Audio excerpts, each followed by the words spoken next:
Olá, vamos fazer 2 exercícios então sobre elipsoide. Nos 2 exercícios nós vamos reduzir a equação e vamos esboçar o gráfico do elipsoide.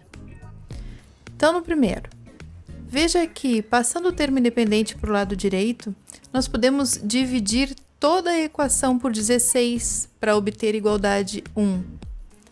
Dividindo toda a equação por 16, teremos como a ao quadrado 8, b ao quadrado 4 e c ao quadrado 16. Neste caso, o maior denominador é 16 e equivale ao denominador do z ao quadrado, que nós estamos chamando de c ao quadrado. Então, extraindo a raiz quadrada de 16, obtemos o valor 4. O que significa esse 4? Significa a medida do semi-eixo que fica sobre o eixo z. O 4, denominador do y ao quadrado, é a medida de b ao quadrado. Portanto, b mede 2. 2 é a medida do semi-eixo do elipsoide que fica sobre o eixo y. A ao quadrado é 8, portanto, a é raiz de 8, que é 2 raiz de 2, e esta é a medida do semi-eixo que fica sobre x. Para esboçar, então, o nosso elipsoide, eu vou desenhar os 3 eixos, que é o nosso espaço cartesiano, x, y, z, e vou marcar sobre os eixos z e y. Eu estou usando aqui na régua meio centímetro para a unidade de medida, vocês podem usar a que vocês acharem melhor. Então, eu estou marcando 4 unidades na parte positiva de z, 4 unidades da parte negativa. No eixo y, 2 unidades à direita e 2 à esquerda, porque nós vamos tratar de quádricas que tenham centro na origem, tá bem? Então, centro na origem, não há deslocamento em x, y, z. E eu vou fazer a elipse que se encontra lá no plano y, o, z. Eu já tenho as medidas do eixo maior e menor daquela elipse, então vou desenhar a elipse que é o traço, quando x igual a 0. Eu tenho aquela elipse de fundo lá no plano y, o, z, ok? O eixo x é um eixo perpendicular ao plano de fundo y, o, z. Portanto, para o nosso desenho, a gente vai ter que usar uma perspectiva do eixo x.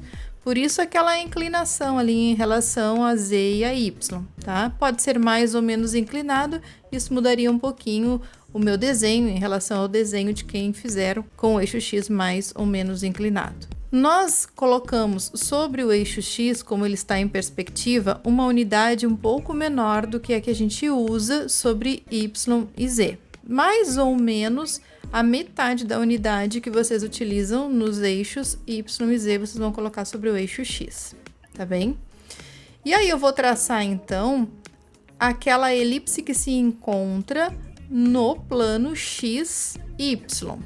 A elipse que se encontra no plano x, y tem eixo maior, 4, que é 2 unidades para cada lado em y, e 4 raiz de 2, que é 2 raiz de 2 para frente no x e 2 raiz de 2 para trás, tá? Então, veja que eu deixei pontilhadinha a parte de trás. Então, aquela em verde é o traço para quando meu z é igual a 0. E agora eu vou desenhar a última elipse, que tem um eixo maior em z e que tem outro eixo em x, que é a elipse que se encontra no plano XOZ, que é o traço quando y igual a 0.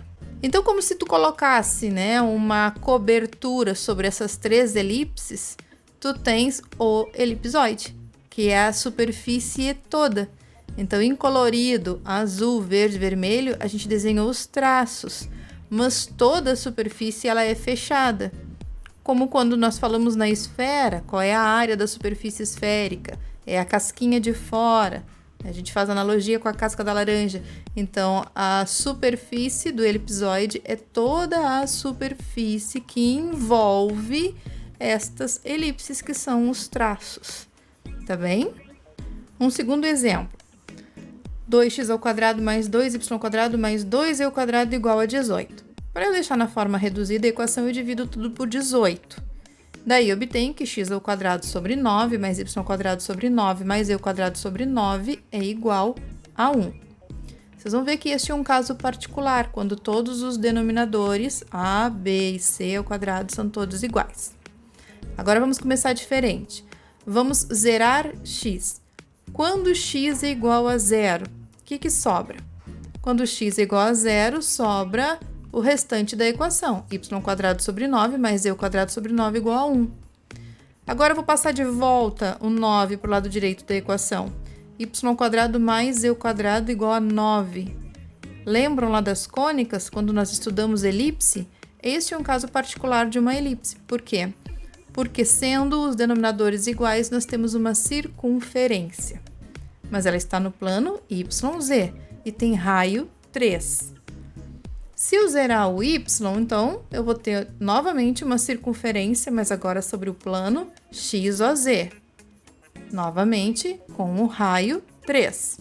E por fim, se eu zerar a variável z, me sobra uma equação x² mais y² igual a 9, que é uma circunferência sobre o plano XOY, uma circunferência de raio 3. São 3 traços que são circunferências, todas elas com centro na origem e raio 3.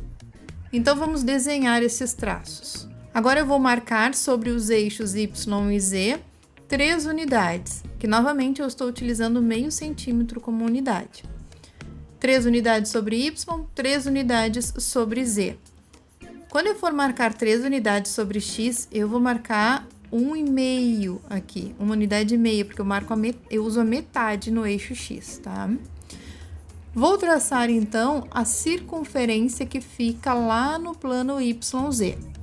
Então eu tenho um dos traços que é quando x igual a 0, aquela circunferência que estou fazendo o inverte. Depois eu vou marcar a circunferência, que é um outro traço, para quando o meu y é igual a 0, que é aquele traço em azul. Quando y é igual a 0, eu tenho aquela circunferência sobre o plano XOZ.